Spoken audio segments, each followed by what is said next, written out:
Hi hello नमस्ते. कसे आहात सर्वजण? आज आपण बनवणार आहोत शेवग्याच्या शेंगाची भाजी. सर्वात प्रथम हे शेवग्याच्या शेंगा कट करून घ्यायच्या आहेत.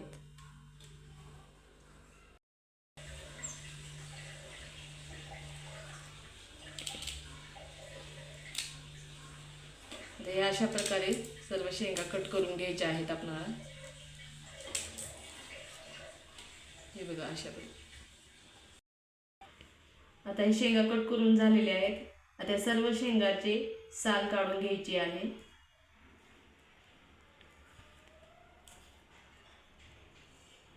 अशा प्रकारे साल काढून घ्यायची आहे. आता हे शेवग्याच्या शेंगा स्वच्छ पाण्याने धुवून घ्यायच्या आहेत.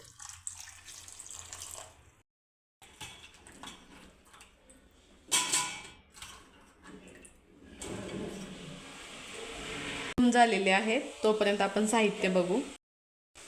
टोमॅटो, लसूण, शेंगदाण्याचं कूट, खोबरं, मोहरी, जिरं, लाल तिखट, हळद पावडर आणि चवीनुसार मीठ.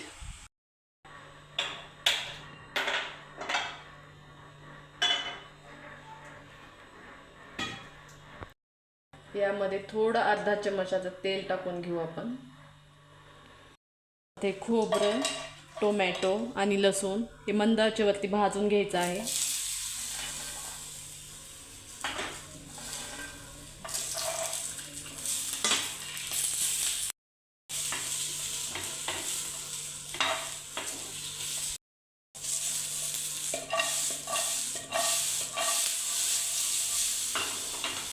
भाजून झालेला आहे मसाला आपला. आता थोडंसं थंड करू 5 मिनिटं. त्यानंतर मिक्सरमध्ये बारीक करून घ्यायचं आहे.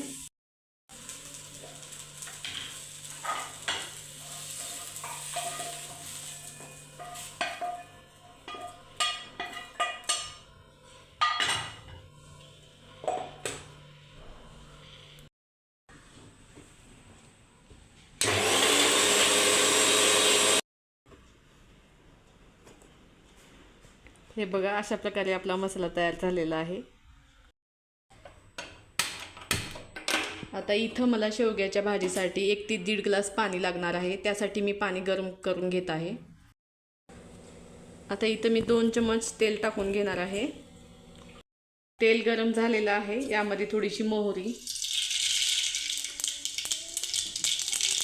जिरं टाकून घ्यायचं आहे. त्यानंतर आपण बारीक वाटलेली पेस्ट यामध्ये टाकून घ्यायची आहे.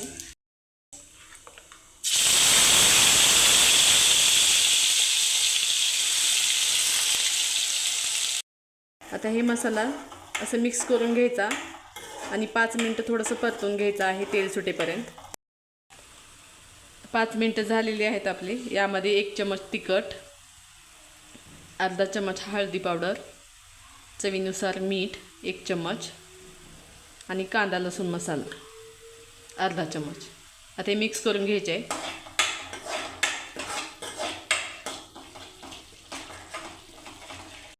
यामध्ये थोडं शेंगा टाकून घेऊ. आता हे शेंगा या मसाल्यामध्ये मिक्स करून घ्यायचे आहेत आणि 5 ते 10 मिनिटं वाफ काढून घ्यायची आहे असंच. आता ही 5 ते 10 मिनिटं वाफ काढून झालेली आहे. यामध्ये थोडंसं पाणी टाकून घेऊ आपण. तुम्हाला तुमच्या क्वांटिटीनुसार जेवढं पातळ हवं आहे तेवढं तुम्ही पाणी टाकू शकता. आता यामध्ये 2 चमच शेंगाचं कूट टाकून घेऊ